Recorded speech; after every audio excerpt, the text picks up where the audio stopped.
నరేంద్ర మోడీ గారి గురించి మాట్లాడతారు, భారతీయ జనతా పార్టీ గురించి మాట్లాడతారు. నరేంద్ర మోడీ గారు అధికారంలోకి వచ్చినాక దేశం మొత్తం కిసాన్ సమ్మాన్ నిధి అని చెప్పి ఒక పథకాన్ని ప్రవేశపెట్టి ఆనాడు మొదలుపెట్టిన సంధి ఈనాటి దాకా కూడా ప్రతి రైతుకు 6,000 రూపాయలు ఏడాదికి ఇస్తున్నటువంటి ఘనత నరేంద్ర మోడీ గారి ప్రభుత్వాన్ని. మేము అధికారంలోకి వస్తే, మాకు మీరు ఓటేస్తే ప్రతి రైతు పండించేటటువంటి పంటకు డబల్ ఆదాయం తీసుకొస్తా అని చెప్పి 10 సార్లు అధికారంలోకి వచ్చినప్పటి నుంచి ఇప్పటి వరకు కూడా మద్దతు ధర పెంచి రైతుకు ఆదాయ మార్గాన్ని డబల్ చేసినటువంటి ఘనత నరేంద్ర మోడీ గారికి. ఇవాళ తెలంగాణ లాంటి రాష్ట్రంలో వడ్లమ్మకుండాలంటే కొనుగోలు కేంద్రాలు లేవు.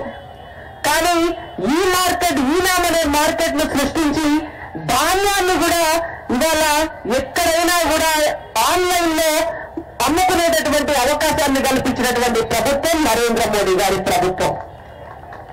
కాంగ్రెస్ పార్టీ రైతులను నిండా ముంచితే భారతీయ జనతా పార్టీ రైతుల కోసం అనేక పథకాలు తీసుకొచ్చింది.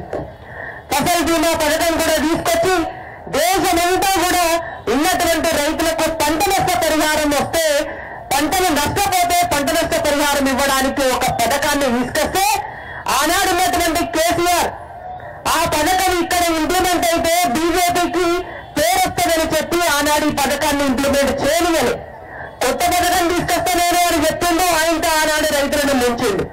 ఇవాళ కొత్తగా వచ్చిన ఆయన నేను రైతు బీమా పథకం తీసుకొస్తా అని చెప్పి ఇవాళ వరకు కూడా దాన్ని ఊస ఎత్తకుండా రైతులను నిండా ముంచినటువంటి ప్రభుత్వం కాంగ్రెస్ పార్టీ ప్రభుత్వం. యువ వికాసం అని ఇంకొకటి, కాంగ్రెస్ పార్టీ 6 గ్యారెంటీలలో ఇంకొక గ్యారెంటీ.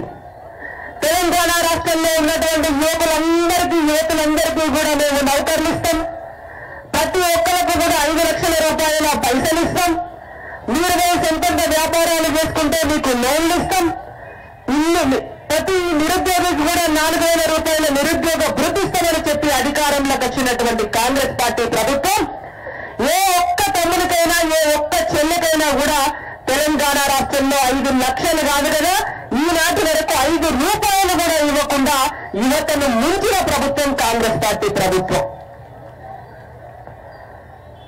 యువతకు నిరుద్యోగ భృతి ఇస్తామని చెప్పినటువంటి పార్టీ నిరుద్యోగాన్ని పెంచే దిశగా పెరిగిందే తప్ప ఇవాళ వాళ్లకు ఎలక్షన్ల సమయంలోనే ఎలక్షన్ క్యాంపెయినింగ్ చేసేటప్పుడు జాబ్ క్యాలెండర్ రిలీజ్ చేసేటటువంటి తెలివితేటలు ఉన్నాయి. కానీ అధికారంలోకి వచ్చినాక జాబ్ క్యాలెండర్ ని రిలీజ్ చేసే చిత్తశుద్ధి మాత్రం లేనటువంటి నియతి లేని ప్రభుత్వం కాంగ్రెస్ ప్రభుత్వం.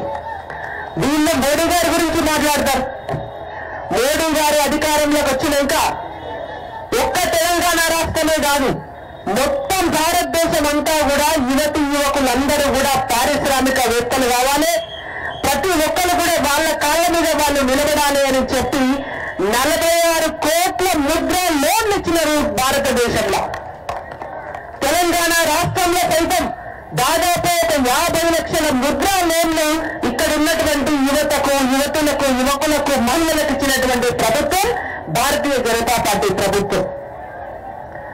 అన్ని కులాలకు కూడా న్యాయం జరగాలని మేము కులగణన చేస్తాము అని చెప్పి అధికారంలోకి వచ్చినటువంటి పార్టీ ఇవాళ భారతీయ జనతా పార్టీ వైపు చెయ్యి చూపిస్తుంది. కానీ అసలు కులగణన అనేటువంటి దాన్ని మొత్తం భారతదేశంలో కూడా జరగకుండా చేసినటువంటి పార్టీయే ఆనాడు ఉన్నటువంటి కాంగ్రెస్ పార్టీ యూపీఏ ప్రభుత్వం.